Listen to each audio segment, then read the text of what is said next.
For a dilute solution, याद रखिएगा पहले कि डाइल्यूट सोल्यूशन है और इसमें क्या दे रखा है कि 2.5 ग्राम ऑफ नॉन वोलेटाइल, यानी कि जिसका वेपर न बनता हो, नॉन इलेक्ट्रोलाइट, जो टूटेगा नहीं, ठीक है, solute in 100 gram of water. The elevation in boiling point at 1 atm pressure is 2 degree Celsius, यानी कि डेल्टा टीबी की वैल्यू दे रखी है और 1 atm प्रेशर हमारा पी नोट हो गया, ठीक है, कोई दिक्कत नहीं है। अब क्या कह रहा है एज्यूम करने को कि कंसंट्रेशन जो है सॉल्यूट की वो बहुत कम है। किसकी कंसंट्रेशन? सॉल्वेंट की कंसंट्रेशन। तो वो सॉल्यूशन का वेपर प्रेशर पूछ रहा है किसका, किसमें? mm ऑफ Hg में पूछ रहा है। तो 180 में तो पहले यहीं पर इसको क्या कर लेते हैं, 760 mm ऑफ Hg कर लेते हैं, क्योंकि 180 उसके बराबर होता है। तो करते क्या है, छोटा छोटा स्टेप उठाते हैं। पहले delta TV is equal to क्या होता है, तो आप कहोगे केबी इंटू एम होता है, कोई दिक्कत? डेल्टा टीवी अभी हमने लिख दिया 2 डिग्री और केवी की वैल्यू दे रखी है 0.76, ये हुआ एम। तो यहाँ से एम की वैल्यू आ गई, ये मल्टीप्लाई में तो डिवाइड में, और यहाँ 100 होगा तो वो उधर चला जाएगा, ठीक है, गुड गुड, बहुत बढ़िया। 200/76, छोटा एम है तो यूनिट होगा मोल पर केजी। मैं आपको ऐसे 11th में भी बता रखा हूँ कि इसका मतलब क्या होगा, तो मैं लिखवाया था उस समय आपको और समझाया भी था कि 200/76 moles of solute is present in 1 kg of solvent या 1000 present in 1000 gram of solvent. इससे कोई दिक्कत मेरे हिसाब से नहीं होने वाली है, ठीक है। इतनी सारी बात आपको समझ में आ गई।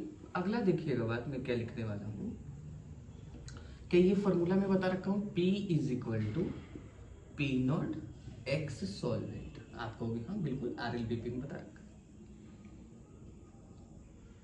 ये सारी चीजें बता रखी है हमने, ठीक है। तो पी नोट को मैं पी नोट लिख देता हूं और एक्स सॉल्वेंट को मैं 1 माइनस एक्स सॉल्यूट आराम से लिख सकता हूं, इसमें कोई दिक्कत वाली बात नहीं है। मुझे पी निकालना है, पी नोट तो मैंने लिख रखा है, 180 था तो mm में चाहिए था तो मैंने 760 लिख दिया था। 1 माइनस, अब मोल फ्रैक्शन निकालना है सॉल्यूट का, तो उसका मोल ऊपर, टोटल का मोल नीचे, तो टोटल होगा सॉल्यूट, अब प्लस में क्या होगा बाबू, सॉल्वेंट होगा, ठीक है क्या, ठीक है।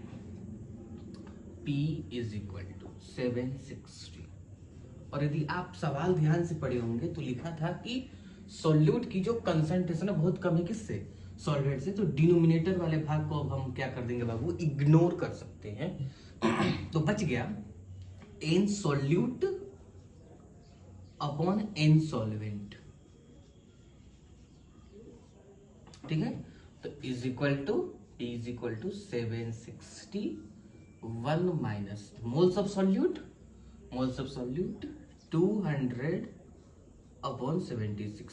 सॉल्वेंट का मोल कैसे निकाले, तो ये होगा सॉल्वेंट का मास, यानी कि गिवन मास अपॉन में मोलर मास।